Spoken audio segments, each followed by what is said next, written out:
You've sneezed probably 10,000 times in your life. And every time, your eyes slammed shut.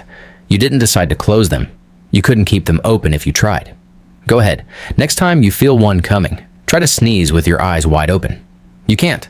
Your eyelids will seal themselves like a blast door on a submarine, and there's absolutely nothing you can do about it. Which is weird, right? Because sneezing is a nose thing. It's your respiratory system yeeting some dust particle at 90 miles per hour. Your eyes aren't involved. They're just up there doing eye stuff. So why does your entire face act like it's preparing for a pressure explosion every time you need to clear out a nostril? By the end of this video, you're going to know exactly why your body has been overriding your free will 10,000 times without asking permission. Think about what your body lets you control. You can hold your breath. You can stop yourself from blinking if you concentrate. You can even, if you're really determined, suppress a sneeze entirely by pinching your nose or doing that weird tongue-to-roof-of-mouth thing. But the eye-closing part? That's locked in, hardwired. You can control the sneeze, but you can't control what your face does during it. And here's the thing. There's been this urban legend floating around forever that your eyes close because if they didn't, they'd pop out of your head from the pressure. Which sounds metal, but it's complete nonsense.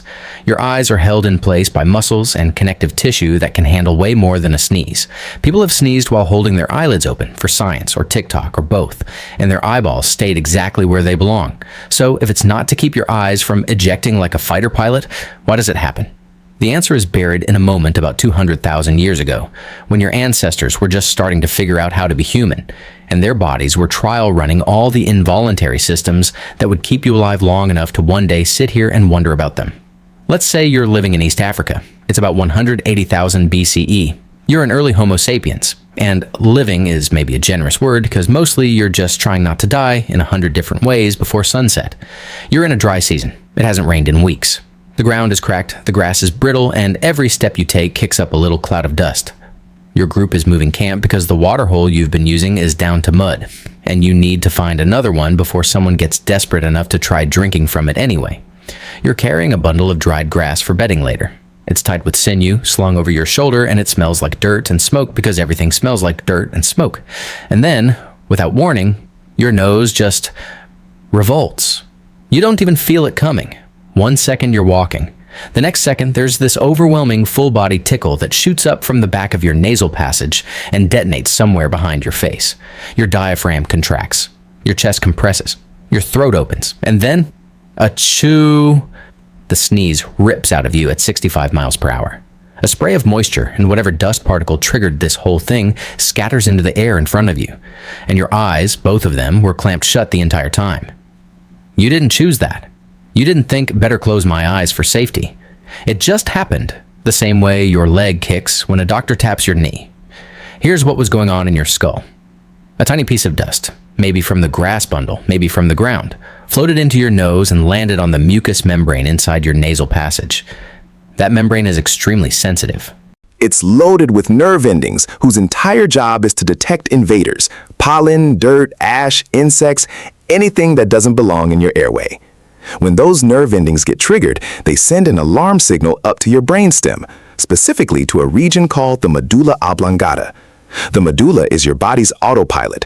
It controls breathing, heart rate, swallowing, anything you need to do to stay alive without thinking about it. The sneeze reflex is one of its programs. Once the medulla gets the signal, it doesn't ask for permission. It just fires off a coordinated sequence. Your soft palate lifts, your tongue presses up, your vocal cords tighten, your eyes close, and then, all at once, your diaphragm and chest muscles contract violently to blast the irritant out of your system. The eye closing isn't a separate decision. It's part of the same reflex arc. The same cranial nerves that trigger the sneeze, specifically the trigeminal nerve, which handles sensation in your face, also send a signal to the muscles around your eyes, the orbicularis oculi, telling them to contract. Your eyelids shut. It all happens in a fraction of a second, bundled together into one involuntary package. Why bundle it together? Why did evolution wire the system this way? One theory, protection. When you sneeze, you're expelling something your body identified as dangerous. Dust, pathogens, allergens, stuff you don't want in your lungs. Closing your eyes during that explosion might help keep that same stuff from getting into your eyes, which are also vulnerable to infection and damage. It's like your face is saying, we're about to launch a biological missile. Seal all the hatches. But here's the more honest answer. We don't actually know for sure. It might be protective, or it might just be a mechanical side effect. Your facial muscles are contracting so hard during the sneeze that your eyelids get pulled along for the ride, the same way your shoulders scrunch up when you shiver. Evolution doesn't design things from scratch. It jerry-rigs old parts into new systems. The sneeze reflex might have just co-opted the existing wiring for facial movement, and closing your eyes was part of the package because those nerves were already connected. Either way, the result is the same. You sneezed, your eyes closed, and you had zero say in the matter. And that reflex, those few milliseconds of automated coordination, kept you alive. Because here's the thing, you're still in the African dry season, and that sneeze wasn't a one-time event. You're going to sneeze a lot. Everyone in your group is going to sneeze a lot, and every time someone does, their face is going to do the exact same thing. Eyes shut, mouth open, full system purge. And that's good. Your nasal passage is one of the first lines of defense your immune system has. Air comes in through your nose, and before it gets anywhere near your lungs, it has to pass through this gauntlet of mucus, tiny hairs called cilia, and those hyper-vigilant nerve endings. Anything that doesn't belong gets trapped, identified, and, if the system decides it's a threat, violently expelled.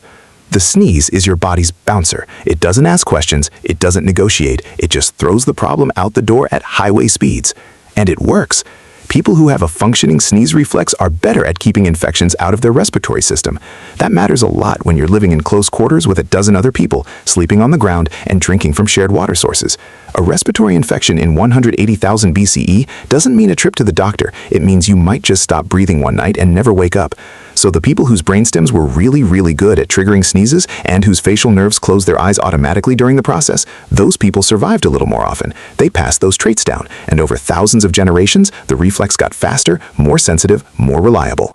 But wait, actually it's more complicated, because the sneeze reflex isn't the same in everyone. You've probably noticed this. Some people sneeze once and they're done. Other people sneeze in clusters, 2, 3, 5 in a row. Some people have a huge wind-up, that long, ah, where you know it's coming and you just have to wait. Other people sneeze with no warning at all, just straight to the explosion. Why? Part of it is genetics. The sensitivity of your trigeminal nerve, the size of your nasal passages, even the shape of your soft palate, all of that varies from person to person, and all of it affects how your sneeze reflex behaves. But part of it is learned. Not the reflex itself, that's still involuntary, but the style of your sneeze. Let's say you're now living in a different time. You're in a small farming village, maybe 5000 BCE, somewhere in the Fertile Crescent. You're not a hunter anymore. You're part of a settled community. You sleep indoors. You store grain. And that grain attracts dust and pests and mold and all kinds of things that make you sneeze. But now, sneezing has a social dimension. If you sneeze loudly in the middle of the night, you wake people up. If you sneeze while someone's trying to concentrate on weaving or carving or telling a story, you interrupt them. Sneezing becomes something people notice, something they react to. And so unconsciously, you start to modulate it. You don't stop the reflex, you can't, but you learn to muffle it, or turn your head, or bury your face in your elbow. You develop a sneeze style that fits your environment. Some cultures develop a whole social script around it. You sneeze and someone says a blessing, or a phrase to ward off illness, or just acknowledges it. In English, we say bless you. In Spanish, salud, health. In Mandarin, y bai sui, may you live to be 100. The sneeze is still a reflex, but the response to it becomes a tiny social ritual. Your eyes still close though. That part never changes. You can train yourself to sneeze quieter. You can learn to aim away from people. You can even suppress the sneeze entirely if you really need to, though that's not great for you. The pressure has to go somewhere, and you can actually hurt yourself if you stifle a sneeze too hard. But the eye closing, that's locked in, hardwired, a subroutine your brainstem won't let you edit. Even people who've had strokes or neurological damage that affects their ability to blink voluntarily, they still close their eyes when they sneeze, because it's running on a different system, deeper in the brain, older than conscious thought. It's a reflex from before you were you. So let's bring this back to you, right now, this week. You're going to sneeze again, maybe tomorrow, maybe in an hour. And when you do, the exact same system that fired off in East Africa 180,000 years ago is going to fire off in your skull. Your trigeminal nerve is going to detect something. Pollen if it's spring, dust if you're cleaning, pepper if you leaned over your pasta wrong, Bright sunlight if you're one of the 18 to 35% of people who have photic sneeze reflex, which is a whole other thing we could talk about but won't right now. And your medulla oblongata, your autopilot, is going to run the program. Diaphragm contracts, chest compresses, eyes close, mouth opens, 65 miles per hour. No input from you required. And here's the thing that gets me. You're going to feel it happen. You know the feeling, that little rising tickle, the point of no return, the moment when you realize, oh, this is happening, and I can't stop it. For a fraction of a second, you are not in control of your body. Your brainstem is, and it's going to do what it's been doing for 200,000 years, because that's what kept your ancestors alive, and that's what's keeping you alive. Even though you're not dodging dust clouds in the savannah anymore, you're just standing in your kitchen, and you got too close to the cinnamon.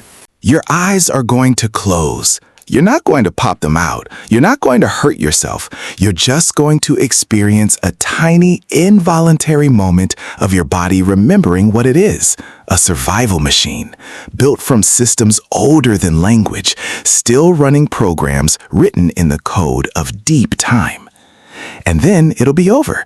You'll open your eyes. Maybe someone will say, bless you. Maybe you'll say, excuse me. Maybe you'll just wipe your nose and get on with your day. But for that one instant, you were directly connected to every human who came before you.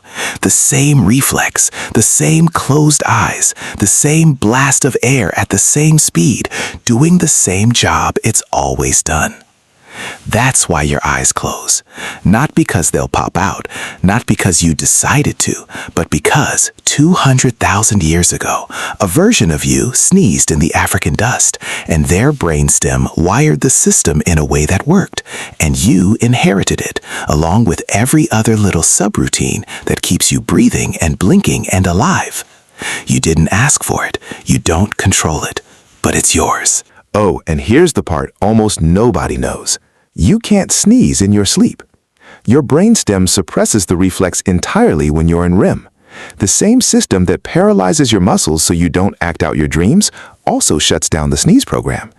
You can have something tickling your nose all night and your body will just ignore it until you wake up.